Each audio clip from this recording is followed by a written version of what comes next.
My phone buzzed on the kitchen counter.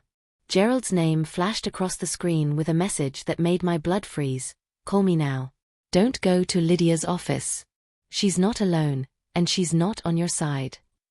I stared at those words for what felt like hours, but was probably only seconds. My hands trembled as I reached for the phone. Gerald Fenton had been our family lawyer for 30 years, Richard's closest friend since college. He never sent dramatic texts. He never told me to avoid my own daughter. Something was terribly wrong. I was supposed to meet Lydia at Pembroke Interiors in 20 minutes. We'd planned to review the spring catalog together, just like we'd done every March since Richard died 4 years ago. My daughter had insisted we go over the final designs before sending them to print. Now Gerald was telling me not to go. I dialed his number with shaking fingers, my heart pounding so hard I could hear it in my ears. He answered on the first ring. "Diana, where are you right now?" His voice was tight, controlled, professional in a way that scared me more than anger would have. "I'm home," I whispered. "Gerald, what's happening?" "Stay there. I'm coming over. Don't call Lydia. Don't text her. Don't let her know we've spoken." While I waited for Gerald, I walked through my house in a daze. Every room held memories of Richard and me building our life together. The living room where we'd sketched our first design concepts on napkins. The kitchen where we'd celebrated our first major client. The office where we'd stayed up countless nights perfecting proposals. Pembroke Interiors had been our dream, born in this very house 40 years ago. Richard was the visionary, seeing beauty in empty spaces. I was the one who made those visions real, managing clients and bringing designs to life. Together, we transformed a small Portland design firm into something respected throughout Oregon. The photos on my wall told our story. Richard and me in our 20s, standing in front of our first office. The team photo from our 10th anniversary. The award ceremony where Portland Business Journal named us Design Firm of the Year. Every milestone captured, every memory preserved. After Richard's heart attack 4 years ago, I'd thought about closing the company. The grief was too heavy, the memories too painful. But Lydia had convinced me to keep going. "Dad would want you to continue his vision," she'd said, holding my hands in hers. "And I'll help you, Mom. We'll do it together." I'd believed her. She was my only child, my pride, my anchor in the storm of grief. How could I not trust her? Lydia had always lived in Richard's shadow. She joined the company 5 years ago after her marketing career stalled, bringing fresh ideas and modern energy. Richard had welcomed her warmly, excited to have family in the business. But I'd noticed the tension beneath her smiles. She'd challenge Richard's design choices, suggesting we pursue trendier styles. She'd question his client relationships, pushing for bigger corporate accounts over the small businesses he loved. Richard would listen patiently, then gently explain why tradition mattered, why relationships were our foundation. After he died, Lydia's suggestions became stronger. She stopped asking and started implementing. She changed our website without telling me. She fired our longtime bookkeeper and hired someone younger. She began taking meetings with clients I'd known for decades, slowly inserting herself as their primary contact. "You're overwhelmed, Mom," she'd say whenever I questioned her. "Let me handle these details. You focus on the creative work Dad loved." It sounded caring. Looking back, I realized she was systematically removing me from my own company. I'd attributed the friction to grief, to different management styles, to generational differences. I'd made excuses because she was my daughter, and I couldn't imagine she'd want anything but the best for me. How blind I'd been. Gerald arrived within 15 minutes, carrying a leather briefcase that looked heavier than usual. His face was drawn, his eyes tired in a way I'd never seen before. He sat across from me at the dining table, the same table where he and Richard used to play chess on Friday nights. "Diana, I need you to stay calm while I show you something." He opened his briefcase and pulled out a stack of papers. 3 days ago, Lydia filed a petition with the county court. She's applying to become your legal conservator. The words didn't make sense at first. I heard them, but my brain couldn't process their meaning. A conservator? I repeated slowly. What does that mean? It means she's asking a judge to declare you mentally incompetent. If she succeeds, she'll have legal control over your business, your finances, your medical decisions. Everything. The room tilted. I gripped the edge of the table to steady myself. That's insane. I'm 60 years old, not 90. I run my own company. I manage my own life. Why would she do this? Gerald's expression was grim as he slid the papers toward me. Because of this. Pembroke Interiors is now valued at approximately $3.2 million. Your personal assets, including this house and investments, bring your total estate to just over $5 million. The rumors started within days, though I didn't know they were rumors at first. Our longtime client, Mrs. Hartwell, called asking if I was feeling all right. 2 suppliers mentioned they'd heard I was taking time off. One of our contractors asked if Lydia would be handling things permanently now. I assured everyone I was fine, but confusion followed me like a shadow. How did these people know something was happening? I hadn't told anyone about Lydia's petition. Gerald had advised complete secrecy while we built our defense. Then I noticed the glances at the office. Employees who used to greet me warmly now looked away. Conversations stopped when I entered rooms. My assistant, Patricia, who'd worked with me for 12 years, suddenly seemed nervous around me. Lydia moved through the office with confidence, touching shoulders and whispering reassurances.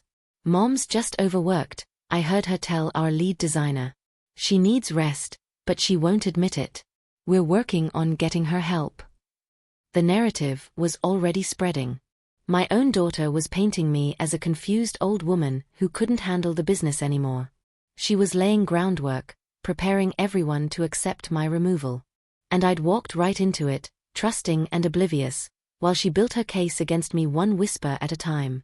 Gerald worked fast, hiring a private investigator to trace the evidence Lydia had submitted to the court. What he discovered made my stomach turn. She'd included medical assessments claiming I showed signs of early dementia. The reports were signed by Dr. Vincent Holloway, a neurologist I'd never heard of, let alone visited. According to these documents, I'd been his patient for 6 months, showing progressive cognitive decline. Every word was a lie. The investigator dug deeper and found that Holloway had briefly dated Lydia 2 years ago. They'd met at a charity fundraiser and been involved for several months before breaking up. Now he was signing fraudulent medical documents to help her steal my company. There were also employee statements. 5 people from Pembroke Interiors had provided written testimonies describing me as forgetful, confused, and unable to make sound decisions. I recognized all 5 names.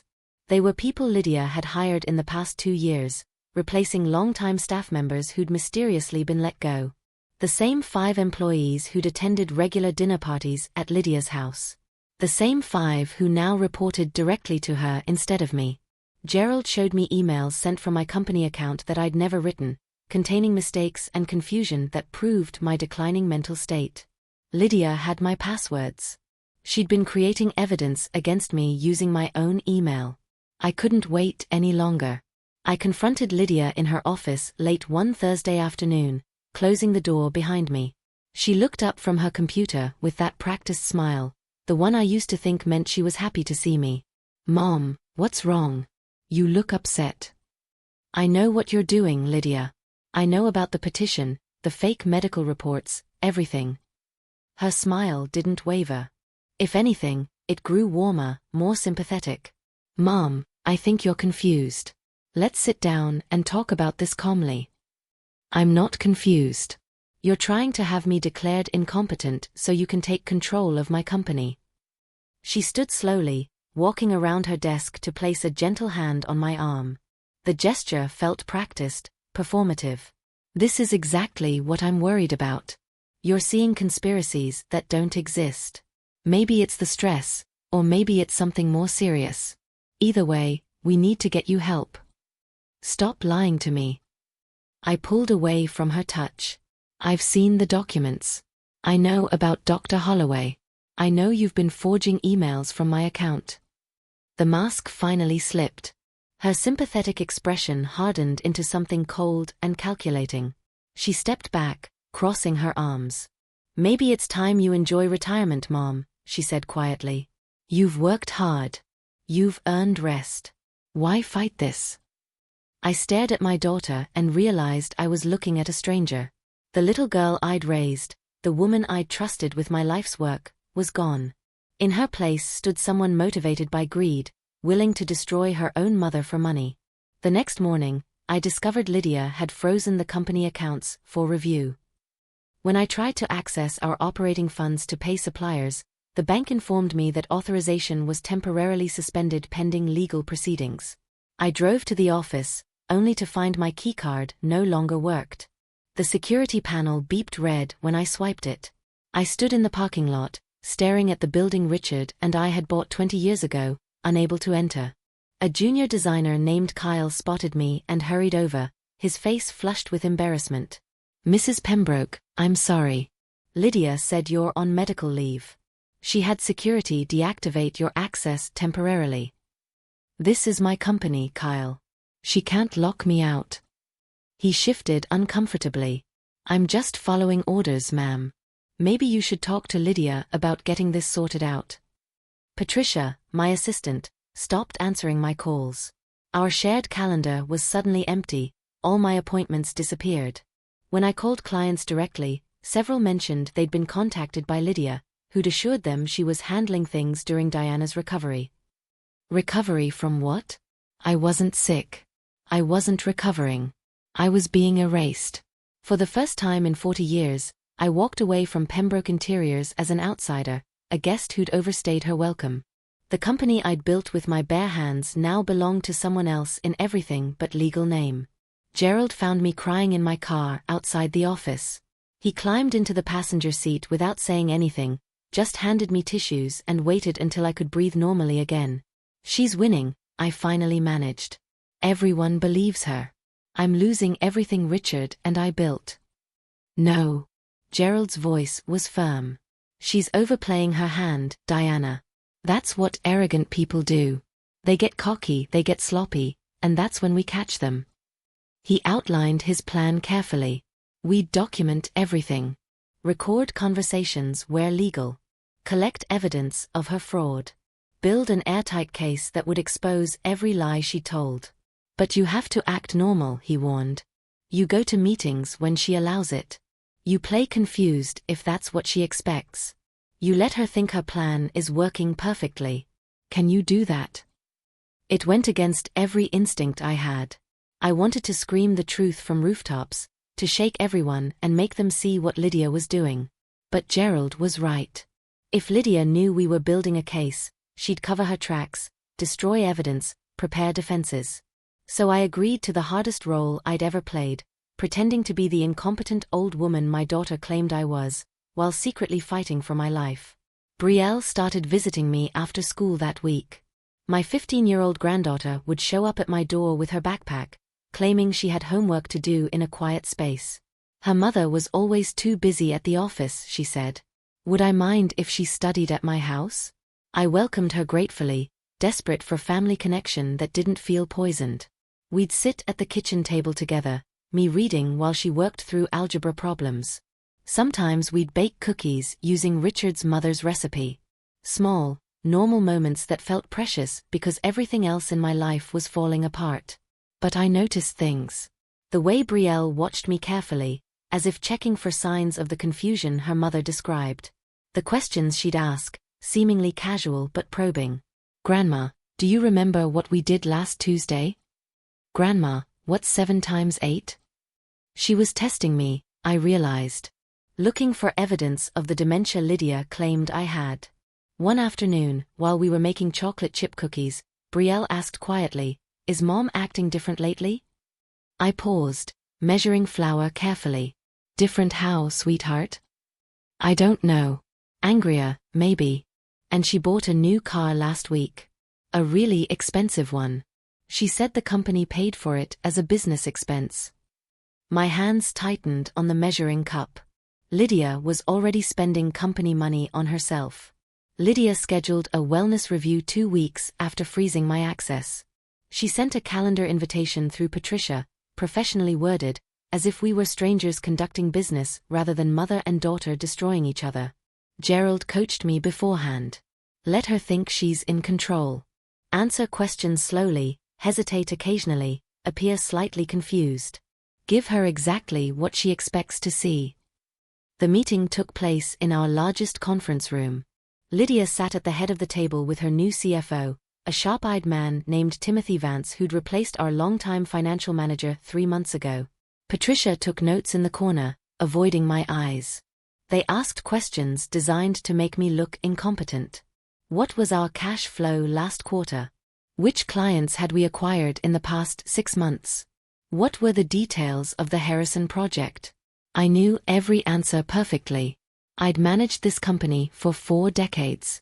But I forced myself to hesitate, to say, I think instead of I know, to occasionally trail off as if losing my train of thought. Lydia's expression remained sympathetic throughout, but I caught the satisfaction in her eyes. Every hesitation confirmed her narrative. Every confused pause was ammunition for her case. Timothy made careful notes. Patricia's pen scratched across her legal pad. And I played the role Gerald had given me, feeling my heart break with every deliberately fumbled response. Late that night, I went to Richard's old filing cabinet in the basement.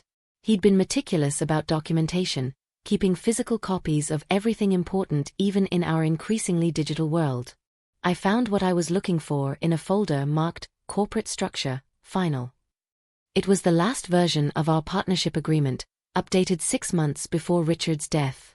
The document included a clause I'd forgotten about, added at our lawyer's insistence. In the event of one partner's death, the surviving partner retained permanent controlling shares of Pembroke Interiors. No sale, transfer, or management change could occur without the surviving partner's explicit written consent. Richard had insisted on this protection, wanting to ensure I'd never be pushed out of the company we'd built together. Lydia didn't know this document existed. She joined the company after Richard died, never seeing the original partnership paperwork. She'd assumed that as my heir, she could simply take over if I was declared incompetent. She was wrong. I photographed every page with my phone and sent them to Gerald immediately. His response came back within minutes. This changes everything. She can't take the company even if she wins conservatorship. Keep this document safe. For the first time in weeks, I felt a spark of hope. Richard was still protecting me, even from beyond the grave. Gerald arranged a board meeting under the pretense of objectively reviewing Lydia's concerns about Diana's capacity to lead.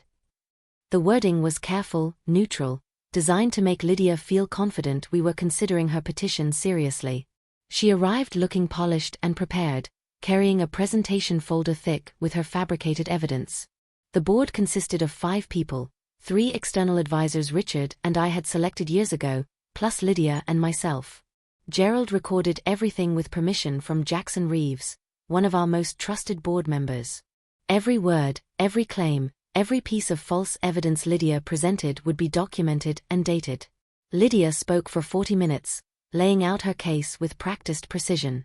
She showed emails I'd supposedly written filled with mistakes. She described incidents of confusion and forgetfulness, some real but exaggerated, others completely invented. She presented Dr. Holloway's medical assessment suggesting early-stage dementia. I love my mother, she concluded, her voice breaking just slightly. This is the hardest thing I've ever had to do. But I can't watch her destroy the company my father built. I have to protect his legacy. Several board members looked uncomfortable. One older advisor, Patricia Fleming, actually had tears in her eyes. Lydia's performance was convincing, I had to admit. If I didn't know the truth, I might have believed her myself. Then Gerald began asking questions, his tone gentle but probing. And Lydia, confident in her lies, answered every one. Gerald's investigator traced Dr. Holloway to a small private practice in Vancouver, Washington. The doctor specialized in geriatric psychiatry, but his practice was struggling. He'd lost his privileges at 2 hospitals due to questionable billing practices and had been reprimanded by the medical board for sloppy record-keeping. The investigator discovered bank records showing Lydia had paid Holloway $15,000 3 months ago. The payment was listed as a consulting fee, but the timing aligned perfectly with the date on my fraudulent medical assessment. Gerald confronted Holloway directly, arriving at his clinic with a lawyer's letter threatening charges of medical fraud, forgery, and conspiracy. Faced with potential criminal prosecution and the loss of his medical license, Holloway crumbled. He provided a signed affidavit admitting he'd never examined me. Lydia had provided him with background information and asked him to create a medical report suggesting cognitive decline. He'd agreed because his practice was failing and he desperately needed money. The affidavit detailed every conversation between him and Lydia, including her explicit instructions about what symptoms to include and how severe to make them seem. He still had text messages where Lydia coached him on making the report believable but not too dramatic. Gerald brought me copies of everything. This destroys the medical component of her case, he said. Without a legitimate diagnosis, her entire petition falls apart. But we're not stopping here. We're going after the employee statements next. I began meeting former clients quietly, people who'd worked with Pembroke Interiors for years before Lydia started alienating them. What they told me was both heartbreaking and infuriating. Malcolm Torres, owner of 3 boutique hotels, showed me emails supposedly sent from my account. The messages were curt, unprofessional, sometimes incoherent. "You started changing," he said sadly. "Your communication became erratic." Eventually Lydia reached out, apologizing for your behavior and offering to handle our account personally. I'd never sent those emails. Lydia had written them using my credentials, deliberately sabotaging client relationships so she could step in as the solution. Veronica Huang, whose restaurant chain we designed for 15 years, had a similar story. "You missed 3 meetings without explanation," she told me. "When I finally reached Lydia, she explained you were having health issues. She seemed genuinely concerned about you." I'd never missed those meetings because I'd never been told about them. Lydia had scheduled appointments without informing me, then acted shocked when I didn't appear. Every client revealed the same pattern. Manufactured chaos, followed by Lydia's concerned intervention, slowly transferring loyalty from me to her. She'd been building her case for months, maybe years, systematically destroying my reputation while positioning herself as the responsible daughter caring for her declining mother. The betrayal was so calculated, so thorough, it took my breath away. Brielle called me late on a Tuesday night, her voice shaking. "Grandma, are you awake? I need to tell you something, but you can't let Mom know I called." "I'm here, sweetheart. What's wrong?" "I heard Mom on the phone tonight. She didn't know I was home. I was upstairs doing homework and came down to get water, and she was in Dad's office talking to someone." My granddaughter's voice dropped to a whisper. "She was bragging, Grandma," she said, "taking over everything before the end of the quarter, just like we planned. Once the conservatorship goes through, I'll control all the assets. The house, the business, everything. She won't be able to stop me." I gripped the phone tighter. Did she say who she was talking to? No, but she laughed and said, "Don't worry, Timothy. We've covered all our bases. Even her lawyer can't help her now." Timothy Vance. The CFO Lydia had hired. They were working together, planning this from the beginning. "Brielle, this is really important. Do you have any way to prove what you heard?" There was a long pause. Then, quietly, I recorded it on my phone. "I don't know why. I just had this feeling I should. Grandma, I'm scared. Is Mom really trying to hurt you?" "Yes, sweetheart. But you just helped me stop her. You're so brave." Gerald finalized our evidence over the next week. We had Dr. Holloway's affidavit admitting fraud. We had proof of Lydia's payments to him. We had client testimonies describing the manufactured chaos. We had the forged emails and falsified employee statements. We had the recording of Lydia admitting to Timothy that everything was planned. And we had Richard's partnership agreement proving Lydia couldn't take control of the company even if she won conservatorship. "When this hits court," Gerald said, spreading the evidence across his desk, "her entire case collapses. Every claim she's made will be exposed as a lie. She'll face criminal charges for fraud, forgery, and conspiracy. The board will have grounds to remove her from the company entirely." I stared at the papers, feeling no triumph, only a deep, aching sadness. This was my daughter. The baby I'd held in my arms, the toddler who'd brought me dandelions, the teenager I'd helped through heartbreak, the woman I'd trusted with everything. When the truth comes out, Gerald continued gently, don't gloat. Don't celebrate. Just stand there with dignity and let justice speak for itself. That's how you honor Richard's memory. I nodded, unable to speak past the lump in my throat. In 3 days, we'd go to court. In 3 days, I'd watch my daughter's lies burn in the light of truth. The hearing took place on a gray Thursday morning. Lydia arrived in a navy suit that cost more than most people's monthly rent, her hair perfect, her makeup flawless. She looked like success itself, confident and poised. I wore a simple dress Richard had always loved, nothing fancy or expensive. Gerald had advised me to appear sympathetic but strong, a woman fighting for her dignity rather than her fortune. Judge Theodore Walsh presided, a stern man in his 60s known for his no-nonsense approach to conservatorship cases. He reviewed the file carefully before looking up at us. This is a petition filed by Lydia Pembroke seeking conservatorship over her mother, Diana Pembroke, based on claims of mental incompetence. Miss Pembroke, you may present your case first. Lydia stood, smoothing her skirt. Her lawyer, a slick man named Preston Cole, began presenting their evidence. The medical report from Dr. Holloway. The employee statements. The emails showing confusion. Photos of me supposedly looking disoriented at the office. Preston's voice was smooth, sympathetic, painting a picture of a loving daughter trying to protect her failing mother. Your Honor, this is a tragic situation. Mrs. Pembroke has had a remarkable career, but the evidence clearly shows she's no longer capable of managing a multi-million-dollar business.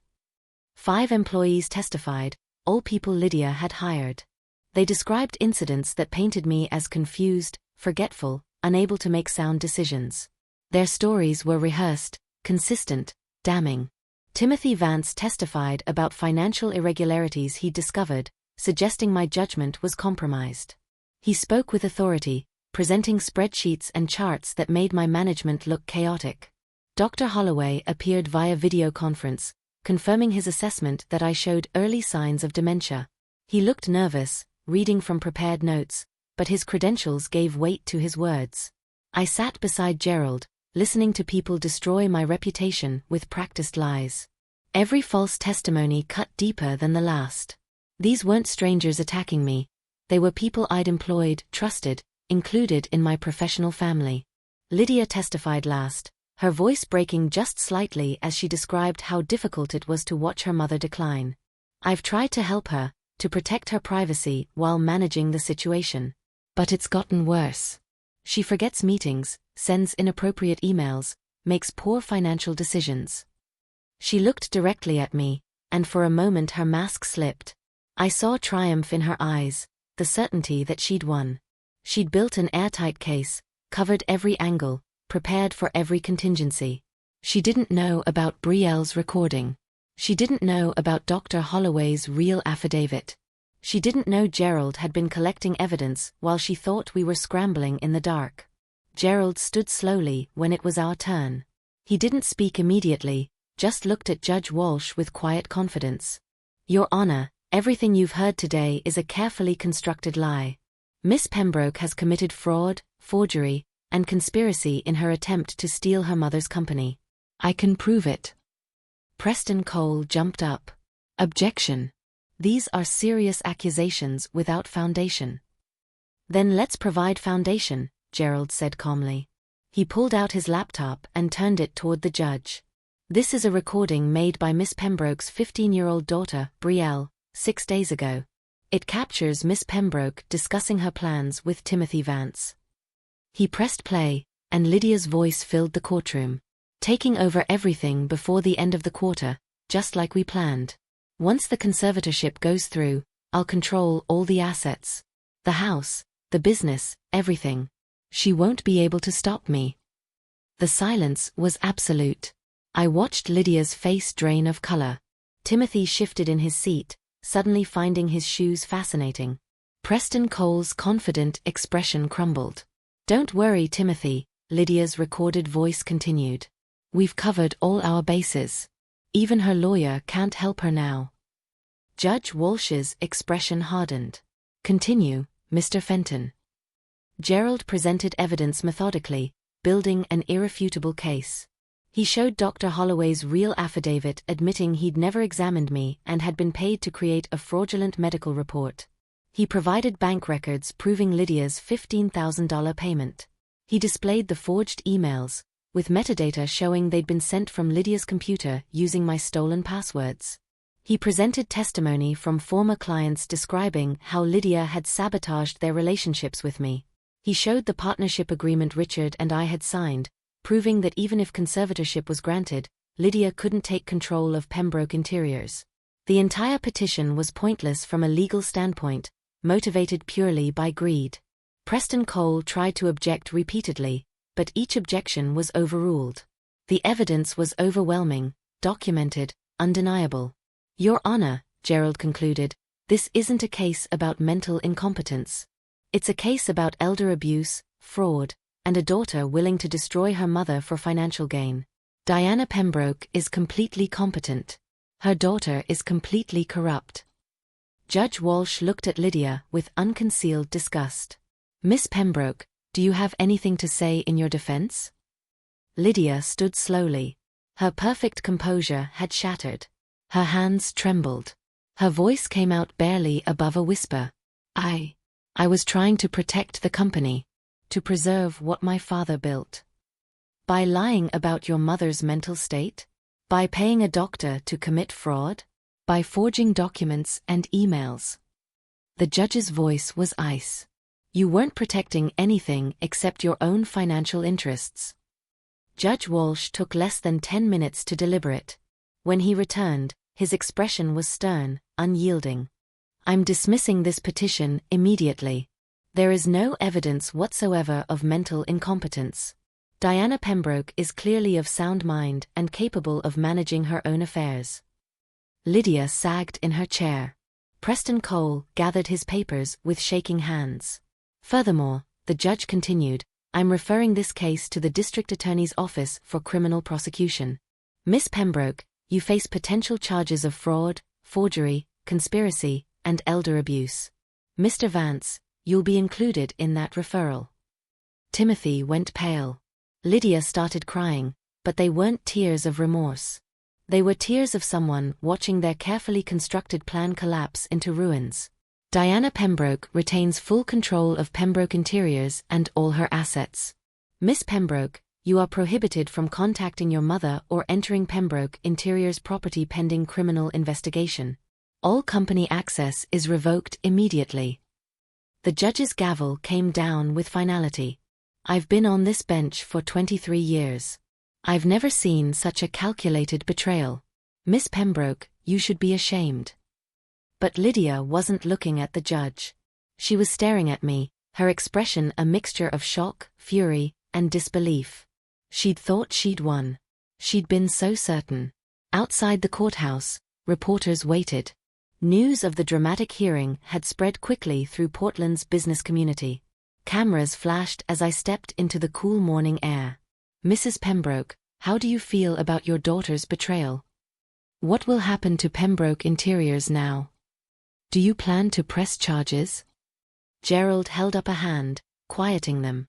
I took a deep breath, steadying myself before speaking. I built Pembroke Interiors with honesty 40 years ago, I said, my voice shaking but clear. That's how I'll continue running it. My husband believed in integrity above all else. I won't abandon that principle now. I didn't mention Lydia by name. I didn't need to. The truth had spoken loudly enough in that courtroom. A young reporter called out, "Will you forgive your daughter?" I paused, considering the question carefully. Forgiveness is a personal journey. Right now, I'm focused on healing and protecting the company my husband and I built together. Gerald guided me toward his car. My legs felt weak, my whole body trembling with delayed shock. We'd won, but it felt nothing like victory. It felt like loss, like grief, like the final severing of a bond I'd thought was unbreakable. Brielle visited that weekend. She arrived on Saturday morning with tears streaming down her face, rushing into my arms the moment I opened the door. "I'm so sorry, Grandma. I'm so sorry about Mom. I didn't want to believe she'd really do something so awful." I held my granddaughter while she cried, this brave girl who'd risked her relationship with her mother to protect me. "You saved me, Brielle. You did the right thing, even when it was the hardest thing." "Mom won't talk to me now. She says I betrayed the family." My heart broke for her. "You didn't betray anyone. You stood up for truth and justice. That's what real integrity looks like." We spent the afternoon together, baking cookies and talking about everything except the trial. She told me about school, about her friends, about a boy she liked but was too nervous to talk to. Normal teenage concerns that felt precious after weeks of legal nightmares. As we pulled chocolate chip cookies from the oven, Brielle said quietly, "You know what Grandpa Richard used to tell me? He said character always cashes out in the end." I didn't understand what he meant then. And now I do. Mom had a choice. She chose wrong, and she lost everything that mattered. You chose right, and you kept your soul. I hugged her tightly. You chose right too, sweetheart. Never forget that. 3 months later, I stood in the conference room at Pembroke Interiors, addressing a completely restructured board. Timothy Vance was gone, facing criminal charges alongside Lydia. The employees who'd testified falsely had been let go. In their place, I'd brought in people who valued honesty. Brielle joined as a summer intern, learning the business the right way. Former clients were returning. New projects were coming in. The company was healing. But the personal cost was steep. Lydia pleaded guilty to reduced charges and received probation. Her marriage fell apart. She was gone from my life, lost to greed and betrayal. Standing in the office Richard and I had built, I thought about his favorite saying, "Family isn't who shares your blood. It's who shares your truth." Brielle was my family now. Gerald, who'd fought beside me. The employees who'd remained loyal. These were the people who'd chosen truth over convenience. I'd lost my daughter, but I'd kept my soul. And I'd learned that sometimes protecting yourself isn't selfish. Sometimes standing up to family isn't betrayal. Lydia had chosen money over morality. She'd gambled her soul for $5 million and lost both. I'd chosen differently. And though the price was my daughter, the payment was my peace. Character always cashes out, one way or another.